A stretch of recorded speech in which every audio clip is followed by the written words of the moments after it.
প্রেমিকার বিয়ে হয়ে যাবে। সে এসেছে শেষবারের জন্য প্রেমিকের সাথে দেখা করতে। তো প্রেমিক বলছে, তোমার তো বিয়ে হয়ে যাবে, তার আগে তোমাকে আমি মন প্রাণ ভরে আদর করতে চাই।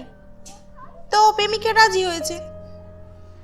প্রেমিক বলছে, তোমাকে তো মাত্র একদিন আদর করতে পারবো, তো একটা ব্যবস্থা করি যাতে অনেকবার সারা রাত আদর করা যায়। আমার কাছে একটা কবিরাজি ওষুধ আছে, আমি সেটা খাই। প্রেমিকা বলল, ঠিক আছে। তো প্রেমিক ওষুধ খেয়ে আলো নিভিয়ে দিয়ে আদর করতে শুরু করেছে।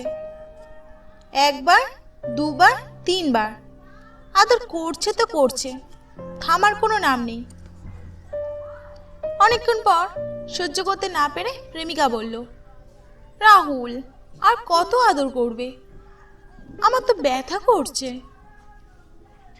উত্তর আসলো, রাহুল। রাহুল কে? ও, বুঝেছি, যে লোকটা বাইরে টিকিট বিক্রি করছে ওর নাম রাহুল। এক ছেলে তার নতুন বান্ধবীর সঙ্গে এক সন্ধ্যায় শহর থেকে একটু দূরে গাড়ি নিয়ে লং ড্রাইভে বের হলো। গাড়ি কিছু দূর যাওয়ার পর একটা নির্জন জায়গা দেখে মেয়েটি গাড়ি থামাতে বলল। ছেলেটি গাড়ি থামিয়ে মেয়েটির দিকে তাকালো। মেয়েটি বলল, ও, আসলে তোমাকে বলা হয়নি যে আমি একজন কল গার্ল এবং আমার রেট মাত্র 2000 টাকা। ছেলেটি অবাক না হয়ে তার প্রস্তাবে রাজি হয়ে দুজন বেশ কিছুক্ষণ ঢিপুস ঢিপুস খেলায় মত্ত হলো। বেশ মস্তি করার পর বান্ধবীর পেমেন্ট দিয়ে গায়ে ব্যথা নিয়ে ছেলেটা একটা সিগারেট ধরিয়ে আকাশের দিকে তাকিয়ে ধোঁয়া ছাড়তে লাগলো। কিছুক্ষণ পর মেয়েটি ছেলেটিকে বলল, আমরা বসে আছি কেন, চলো ফিরে যাই। ছেলেটি আকাশের দিকে তাকিয়ে বলল, ওহো, তোমাকে আগে বলা হয়নি, আমি একজন ট্যাক্সি ড্রাইভার। এখান থেকে শহরে ফেরার ভাড়া হচ্ছে মাত্র 2500 টাকা।